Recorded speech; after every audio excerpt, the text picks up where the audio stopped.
Eu não diria que joga o melhor futebol da Argentina. Eu acho que ele é o time argentino mais competitivo fora do país, né, internacionalmente falando. Tem sido assim já desde o ano passado, Sul-Americana, venceu vários brasileiros. Foi Red Bull Bragantino, Atlético Paranaense, Corinthians, Cruzeiro, aí depois Botafogo na Recopa e já venceu o Fortaleza também na Libertadores na sua fase de grupos nesse ano. É o único argentino que sobreviveu, né? Em dado momento ainda havia 4, né? River Plate, Vélez e o Estudiantes, né? O Vélez foi eliminado pelo próprio Racing, o River Plate pelo Palmeiras e o Estudiantes pelo Flamengo. Só ficou o Racing, né? Tinha que ficar um argentino, porque havia um confronto doméstico. É um time muito aguerrido, que está assim, encarando, evidentemente, o time, a torcida, o técnico, todo mundo como o jogo da vida, né? Porque o clube não chega na semifinal da Libertadores há 28 anos. Chegou em 97, foi eliminado pelo Sporting Cristal, que fez a final com o Cruzeiro foi o campeão. Então, é um jogo de um tamanho imenso. O Flamengo ganhou 2 títulos, fez uma final, quer dizer, frequentou aí as fases decisivas da Libertadores, frequentou bastante nos últimos anos. O Racing não frequenta há muito tempo. Então, evidentemente, para o Racing esse jogo tem uma relevância, esse confronto, assim, acho que maior até, né? Pela longa carência. Como foi para o Flamengo em 2019, que não chegava na semifinal desde 82, né? Então, em 81 campeão, em 82 foi eliminado pelo Peñarol. Então, eu entendo que assim, é um jogo perigoso, porque é um time tecnicamente inferior, claramente é um time inferior ao Flamengo, como ele deu inferior ao Palmeiras também. Os times brasileiros são mais fortes, mas é um time competitivo, né? E os jogos do Campeonato Argentino acho que nem são uma boa referência, porque, em geral, nos jogos da Copa Libertadores, como aconteceu na Sul-Americana, na Recopa, o Racing tem crescido, ele se supera. O time é muito aguerrido, o time se entrega muito, e o técnico Gustavo Costas é um técnico que é meio um personagem meio místico, né? Torcedor fanático do clube, não é um técnico dos mais brilhantes, não tem um grande repertório tático, pelo contrário, mas ele tem uma enorme capacidade de mobilização dos jogadores. No Racing, especificamente, em outros clubes acho que jamais será assim. Mas no Racing ele tem essa característica, a torcida o adora, então ele tem assim um apoio incondicional da maior parte da torcida. Sofreu algumas críticas agora, algum mês e meio, 2, porque o começo da temporada desse campeonato, que lá são 2 campeonatos, né? Esse é o segundo, é o Clausura, e tem fase de classificação e mata-mata.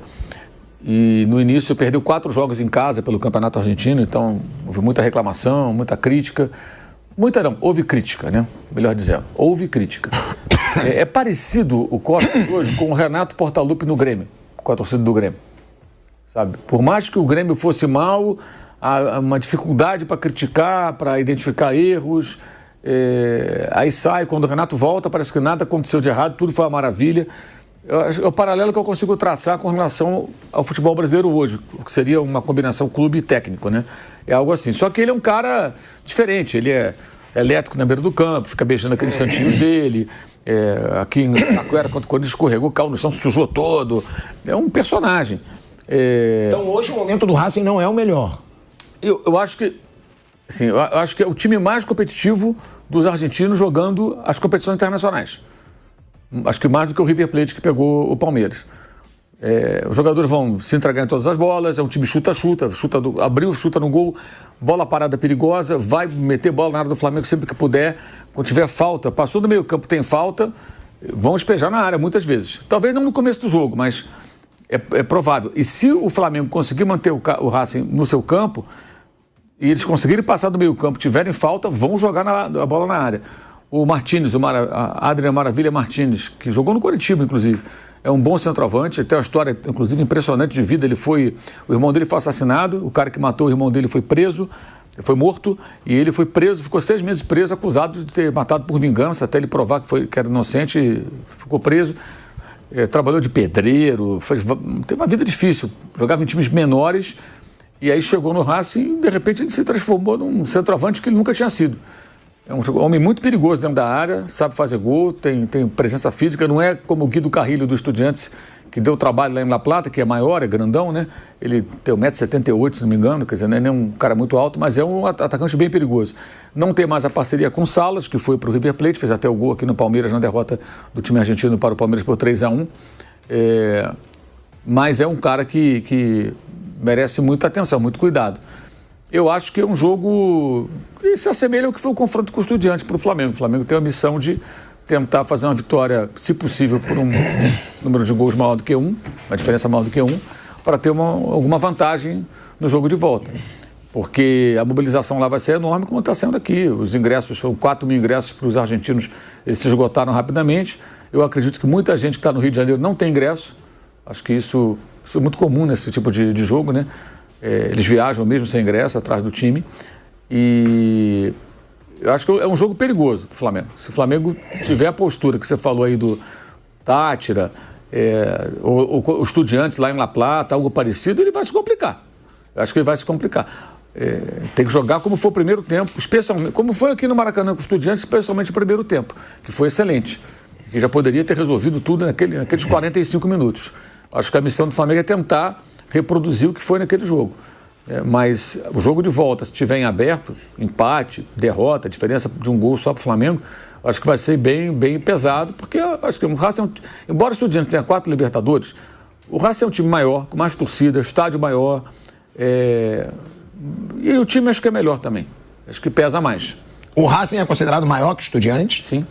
O Estudiantes tem 4 títulos da Libertadores, mas o Racing tem mais títulos no geral e na Argentina tem mais torcida, é um time maior. Na Argentina você tem os grandes, os 2 maiores, que tem metade ou mais da torcida, River e Boca, Racing Independente, os 2 rivais, de Avellaneda, São Lourenço. Esses são os maiores. Aí você tem abaixo ali, você tem Huracan, que é rival do São Lourenço, Vélez, que já ganhou Libertadores, Argentino Júnior, que tem pouca torcida, mas tem uma Libertadores e sempre está jogando as competições internacionais. Aí tem os times de Rosário, lá o Nils está muito mal, tem o Rosário Central, que tem o Di Maria, né? E você vai encontrando as outras equipes ali, mas esses 5 são os maiores. Aliás, o São Lourenço está indo para falência, está numa situação terrível. Então o Racing antigamente o Huracan era chamado até de o sexto grande. Depois pararam de usar essa expressão porque ele meio que se perdeu. Mas tem a rivalidade com o São Lourenço, né? Todos têm um rival, né? O São Lourenço é o rival do Huracan. Mas os 5 maiores são esses, o que tem mais torcidas mais nacionais, que tem torcida fora também da região de Buenos Aires, ou fora longe da sede, né? O Estudiantes é o time mais de La Plata, mas ele tem 4 Libertadores. Que é também um recorte da história, a gente falou muito sobre isso antes daqueles jogos contra o Flamengo, né? Aquele período. Foram 3 seguidas num período de uma Libertadores meio selvagem, é um time muito controverso. E a outra, assim, ganha num outro momento do futebol, que foi em 2009, com o Verón capitaneando aquela conquista contra o Cruzeiro. E assim, o estádio é maior, tem mais mídia, o Racing é diferente dos Estudiantes. Então, eu acho que é um time melhor. Mas eu acho o técnico do Estudiantes melhor. No entanto, o Costas, isso é inegável, ele consegue tirar muito dos caras. O jogo contra o Peñarol, acho que mostrou bem isso. O Racing perdeu lá em Montevidéu, 1-0. Fez 1-0 em Avellaneda, tomou um empate, fez 2-1 num pênalti que para mim não houve, inclusive. E aí até houve uma situação curiosa, que o Costas tirou o Arias, o goleiro, e botou o Cambeses, cara. Era reserva na época, porque o Arias é péssimo pegando pênalti. Já estava indo para os pênaltis. Aí o Pardo, que está machucado, zagueiro, que não vai jogar hoje, fez o gol. E aí não foi nem preciso disputa de pênalti. E assim, é aquela coisa, é muito argentino e muito Racing Clube, sabe? O jogador chora, cai no chão, o técnico se estatela no chão também, todo mundo se emociona, torcedor chorando. É todo mundo passional, sabe? O Racing é muito isso. E esse momento está muito... isso tem um aspecto às vezes negativo, mas eles têm sabido tirar proveito disso, sabe? Sendo um time muito competitivo fora de casa, inclusive, nas competições internacionais especialmente, e superando obstáculos assim grandes, né? Como foi essa sequência aí de vitórias contra brasileiros desde o ano passado. Então, assim, é um jogo que o adversário do Flamengo ele vai jogar tudo. O Flamengo tem que tentar se impor tecnicamente e jogar também com um pouco de coração também. Não pode ser um time frio. Não tem que entender que não é um jogo do Campeonato Carioca, nem é um jogo assim do brasileiro contra o adversário que você, de repente, consegue ganhar com certa facilidade. É um jogo diferente. E não é um jogo, são 2, né? Então, acho que tem algo mais. Não sei se os jogadores do Flamengo já entenderam isso. Se não entenderam depois do que houve com o Estudiantes, o que é a Libertadores nessas horas, o que foi ano passado com o Peñarol, o que foi com o Olímpia, o Flamengo está tendo várias aulas de times sul-americanos que são inferiores e que o eliminam ou criam uma enorme dificuldade. O Estudiantes foi nos pênaltis. Houve o árbitro no Rio, tudo bem, mas mesmo assim, foi nos pênaltis. O Peñarol eliminou o Flamengo. Venceram o Maracanã. O Olímpia virou um 2-0 no agregado para 3-2. né? Uma mobilização incrível lá dos paraguaios com um time muito inferior do Racing, o time do Olímpia, um clube com transfer ban e tudo. Sul-americano é diferente, latino. É uma competição de mais emoção, mais passional. Isso entra em campo. Não dá para você jogar Libertadores achando que é só chegar, jogar futebol. Você tem que entender um pouco contextos, né? E o Flamengo enfrenta um adversário hoje que usa muito desse artifício para tentar diminuir a distância técnica que é entre eles. Você vê as declarações do Costa, que eles ganham mais do que a gente, o técnico lá ganha muito mais do que eu. Sim, claro. Flamengo e Palmeiras, que trabalha no Flamengo e Palmeiras, só no River Plate você tem salário parecido. Fora isso, não tem nem no Boca. Só no River. Há um abismo financeiro, né, econômico entre futebol brasileiro e futebol argentino. Mas a LDU também eliminou o São Paulo e o Botafogo com um orçamento menor do que os dois, né? E está agora diante do Palmeiras. Então, e ficou na frente do Flamengo no grupo. Ficou na frente do Flamengo. A LDU deixou 3 brasileiros para trás. 2 eliminados e um que ela superou na classificação. O Flamengo está jogando sempre segunda fora porque foi segundo do grupo. E estava no grupo da LDU. A LDU só vai fazer segunda fora porque pegou o Palmeiras. Se fosse um outro adversário, talvez estivesse fazendo a segunda lá em Quito. E provavelmente um Flamengo sem desfalques, né, Mauro? Ou tem algum desfalque? Porque o Léo Ortiz... É o Ortiz, né? Mas ele treinou e pelo jeito vai jogar, né? Se jogar, ele só não tem o Cebolinha, né? Que está fora de combate, né? Está lesionado. O Léo Ortiz ainda é uma dúvida, né? Fora isso, ele tem todo mundo à disposição. E aí, você acredita que esse Flamengo hoje vai ser tão arrasador quanto foi no primeiro tempo contra o Estudiantes? O que esperar desse Flamengo de hoje? E qual dificuldade que o Flamengo, pelo estilo de jogo que tem, pode enfrentar com o Racing? Eu acho que vai tentar reproduzir o que foi o jogo do Estudiantes, no termos de pressão alta. O Racing deve jogar fechado. O Racing em casa, ele sai para marcar alto no começo, tentar recuperar a bola. Fez isso também na final contra o Cruzeiro, que foi em campo neutro, mas ele tinha muito mais torcida, parecia que estava em casa, né? Lá em Assunção, no estádio do Cerro Porteño. Então, acredito que hoje o Racing vai ficar, a priori, mais preso, esperando o Flamengo. O Flamengo vai tentar pressionar e tentar fazer o gol rápido, tentar chegar logo ao gol. Minha dúvida é se vai jogar o Carrascal ou o Lino. Uma dúvida que eu tenho. Eu acho que o Luiz Araújo não vai sair, o Pedro também não. A defesa é Ortiz, se tiver condições, ou então o Danilo. Lá na lateral direita tenho dúvida se ele vai jogar com o Varela ou com o Royal. Acho que o Royal defensivamente foi um desastre no domingo. Os 2 gols do Palmeiras foram em cima dele. Mas quem tinha que marcar o zagueiro, sim. O zagueiro está fora. Bizarramente, o Flamengo ficou sem um zagueiro durante um tempo. Qual era o jogador mais próximo do Vitor Roque? Royal. Era o Royal. Então, o cara gruda no cara. Ele é mais alto que o Vitor. Se ele aproxima, ele não deixa o Vitor Roque cabecear. Foi um bonito gol em que ele finalizou livre. O Vitor Roque foi inteligente. Se colocou atrás do lateral, o lateral ficou marcando ninguém. Acho que o jogador tem que entender as circunstâncias. Nós estamos sem um zagueiro. Eu tenho que virar um zagueiro. Eu tenho que tomar conta desse cara. Né? Até eu estava conversando com uma pessoa outro dia sobre isso. Não, mas ali quem tem que marcar o zagueiro. Eu falei, entendo, mas não tem o zagueiro. Um jogo de futebol também se faz de situações de emergência. Né? É uma situação de emergência. Eu sou da linha defensiva. O meu zagueiro direito está fora. Não entrou um novo. Eu vou ter que cumprir o papel aqui. Uma coisa meio que óbvia, ele estava do lado. E o outro gol foi nas costas dele, um gol que o Flamengo deu um contra-ataque para o Palmeiras, numa hora que ali furou a bola, né? Não tem mais jogo. Geralmente ele não tem mais jogo. Ainda deram um outro contra-ataque no final, do Alexandre, que perdeu uma bola, mas aí o jogo acabou, eles recuperaram a bola e teve o apito final, o tempo se esgotou.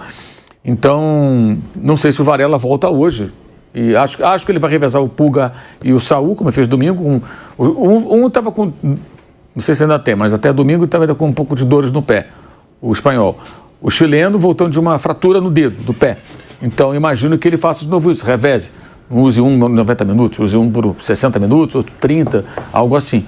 Acho que ele começa com o chileno e depois o espanhol fica como opção. Acho. É o que eu imagino. Estou imaginando aqui para o jogo. É difícil prever o que o Felipe vai fazer, porque ele muda muito. E o Samuel não está numa fase boa, está sem confiança. Eu acho que é um momento que ele pode ficar um tempinho do banco, entrar como opção. O Carrascal está pedindo passagem, mas aí depende do que ele planeja. O Samuel Lino é um cara mais do mano a mano, de tentar abrir a defesa com dribles e tal. O Carrascal pode fazer isso, mas é um jogador diferente. Não é um jogador tão incisivo, né? Mais um meia. Mas também pode fazer esse papel, é bom driblador também, e está pedindo passagem. Tem entrado bem no time o colombiano. Então a minha dúvida acho que está mais aí. Eu acho que o Luiz Araújo ele não vai mexer, acho que ele vai manter. Imagino que ele vai manter. Eu acho muito justo, né, Mauro? Eu acho o Luiz Araújo um cara muito importante, assim. O Luiz Araújo, acho que ele jogou bem defensivamente, é o cara que finaliza mais, né? E dá assistência. Ele arrisca mais. Então, enfim, não acho que ele vá sair do time agora. Acho que ele, nesse momento, me parece que ele ganhou espaço, ganhou a posição.